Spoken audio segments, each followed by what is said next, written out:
Anthropologie has this adorable pendant light that's $258 that I've been obsessing over for the last 6 months. Today I'm going to show you how I made this for $7 in Dollar Tree supplies plus the cost of the light from Amazon. I will leave a full supply list down in the description box. To start off with, I picked up one of these 3D wreath forms that Dollar Tree recently started carrying. You will also need 2 of the small and 2 of the large wire wreath forms. To get started, I took my wire cutters and I separated each of the rings from the wire wreath forms. If you have a good sharp pair of wire cutters, they come apart fairly easily. I did the same thing with the larger 2 wreath forms as well. I set those aside and started working on putting together the 3D wreath form. The wreath form comes with these little bendable metal tabs that help hold its form when you're putting it together. I used these in the beginning to help hold it in place, but will be removing them by the time it is finished. Once I had that assembled, I pulled the metal rings back out. You need 1 ring to fit perfectly around the middle, 2 that fit about midway up on both sides, and then 2 that fit at the very top and bottom. I used the second to largest ring from the larger wreath form for my centerpiece. Once I had it centered as close to perfect as possible, I took electrical tape and started to attach it by 1 ring at a time. Then I just went around attaching the hoop to the rest of the rings, keeping it centered as well as possible. For the other 2 rings on the side of the middle ring, I used the second to smallest ring from the largest wreath forms. I will show you later in this video when I attach the top 2 rings how I also went back and reinforced all of them. Once I had the first 3 rings secured, I started wrapping the jute around the frame. Starting in one of the middle sections, I tied a knot around the frame. Then I started wrapping the jute around that one section of the frame. You want to keep it snug so that it doesn't start to look like it's bunched up and loose, but don't pull it so tight that you bend the frame in towards each other. When I finished this section, I tied it off in a double knot, making sure that it won't come undone.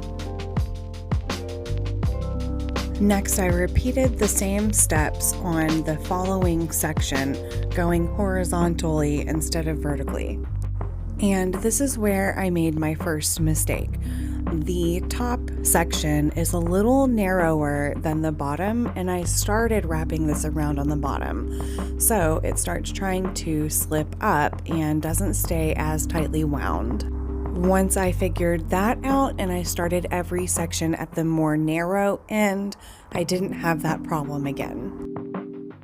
Moving on to the next row, just repeat the same steps that you did on the first row, only going the opposite direction of the section below the one you're working on. So initially I waited to put the very top and bottom ring on because I thought I might have trouble fitting the light fixture in. When I got to this point, my light had came in from Amazon, so I was able to test it out, and even with that ring attached, it fits in perfectly.